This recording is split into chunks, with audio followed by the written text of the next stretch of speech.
Okay, so I was listening to a little anecdote about a Knights Templar Grand Master, I guess he was, and he was talking about a crusade that occurred going to Egypt, and they were doing kind of an alchemical process of producing a salt out of boiling water, most likely, and it was called mana, and they had depictions of it in hieroglyphs, handing it over to the Egyptian pharaohs, and it was called mana, and it was the life giver.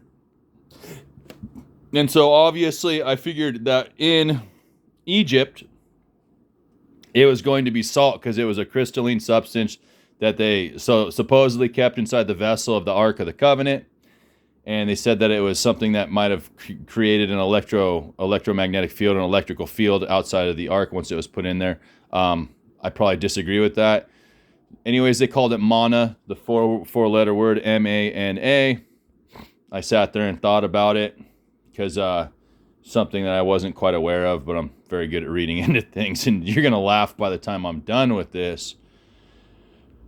So the Knights Templar came down from Europe, and they were kind of on a crusade to go do, some research and development, or on a crusade for a holy quest, holy item to bring back. And so alum was something that also was produced there. I originally thought it was salt because the Egyptians would require salt when they sweat in order to live, because they said it was a salt saline substance, or a salt, a powdered substance of some sort that was like the giver of life. It was a life bringer.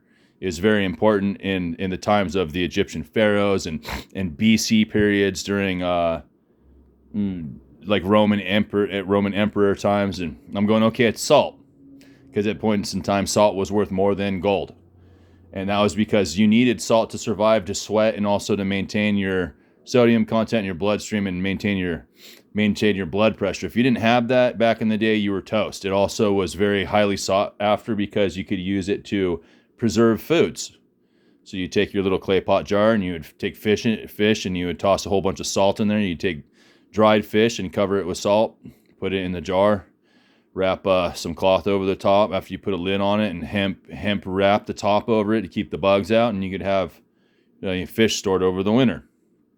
So I'm sitting there thinking about that and going, okay, so is it salt? And I went, no, it's not salt, because I was thinking about them. Okay, so mana, you take that and you flip the word backwards. It's ANUM.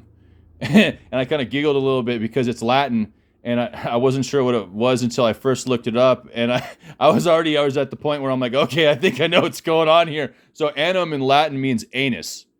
But furthermore, so you're talking about your donut. Anyways, furthermore, you look backwards at that, and it also means hemorrhoids. It also was defined as a hemorrhoid.